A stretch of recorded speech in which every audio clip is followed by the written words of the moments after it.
everybody, my name is Taylor and welcome to my YouTube channel where I talk about all things personal development and relationships.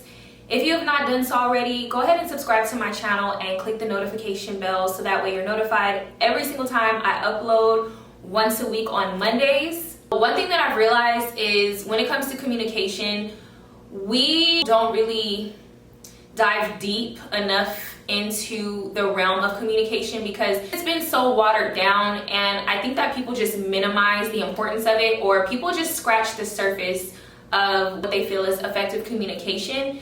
And I get it, but no matter how you slice it, ineffective communication is the #1 relationship killer. It just ruins a lot of things that it doesn't have to ruin. In today's video, I wanted to talk about the difference between speaking the same spoken language and speaking the same language. Anytime we're speaking to somebody or we're communicating with somebody, they are always going to understand us based on their level of perception. When we're having a conversation with people, we're going to understand people from our own level of perception. And we have to remember that just because we all speak the same language, or just because you might speak the same language as whoever you're communicating with, that doesn't mean that certain words mean the same thing for different people. So I'm going to give you guys an example.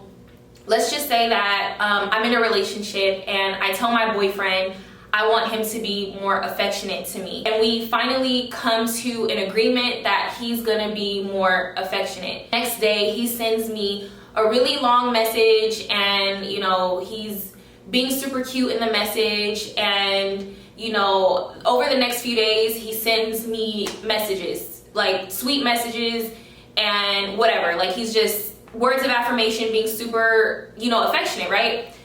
But I'm upset with him still because I feel like he's still not being affectionate, because my definition of affection is physical touch. But when we had the conversation about him being more affectionate, I didn't go in depth about what I expected from him in being more affectionate. Because we agreed that he would be more affectionate, his definition of affection was basically sending words of affirmation, because he's sending me text messages about how much he loves me and whatever, but I still feel like he's not doing what he agreed to. Now, who's right in that scenario? Well, both of us are right, because my definition of affection is valid and so is his definition. So my point to all of that is, had we sat down and actually discussed what being more affectionate looked like, or what my definition of affection actually looked like, then it would have been a different story and it would have been a different outcome, because then he could have been more like touchy-feely instead of sending the text messages.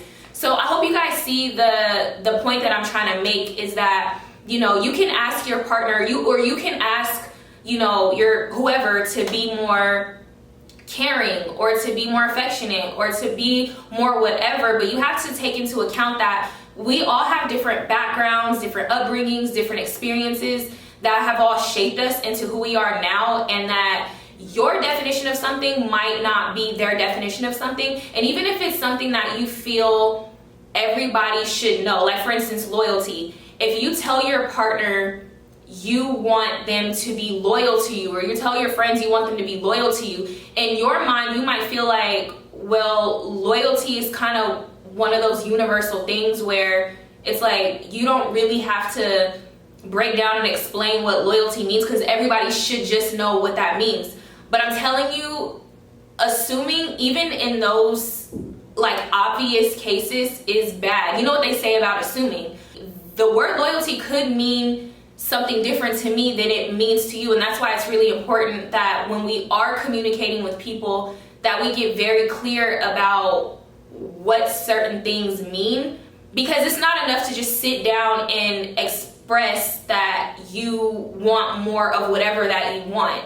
Like, that's a good start. It's better to do that than to just like be passive aggressive and not say anything at all. So I'm not saying like that's bad or anything. I'm just saying that you can master the ability to actually sit down and be courageous enough to ask people for what you want, the next step is to then get very specific about what you're asking for. So the next time you have a discussion with your partner or with your friend or with your mom or with whoever you're speaking to, make sure that you guys get to the bottom of what certain words mean. And then that way you won't have to turn around and clean things up on the back end. Because going back to my example from earlier, my boyfriend is, you know, being affectionate, sending me words of affirmation every morning, sending me these lovely text messages, and I'm still giving him the cold shoulder or feeling like he's not listening to me, then two things are going to happen. I'm not going to feel understood, and he's going to see me as somebody who's ungrateful, because in his mind he is being more affectionate, but in my mind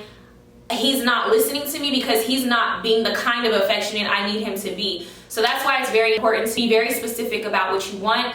And I guarantee that in doing so, it will eliminate a lot of confusion. So I really hope that you guys enjoyed this video. This has been such a game changer for me. And I really hope that whoever needed to hear this, it made its way to your ears to hear it, because, you know, it's so important. And the more that I take a deep dive into the realm of communication, the more I realize how important it is and how dangerous it is that it's so watered down and so minimized, even though it's something that, it's kind of like a cliche, like you hear it all the time, communication is key, but when you hear something like that over and over again, you kind of just regard it as a cliche.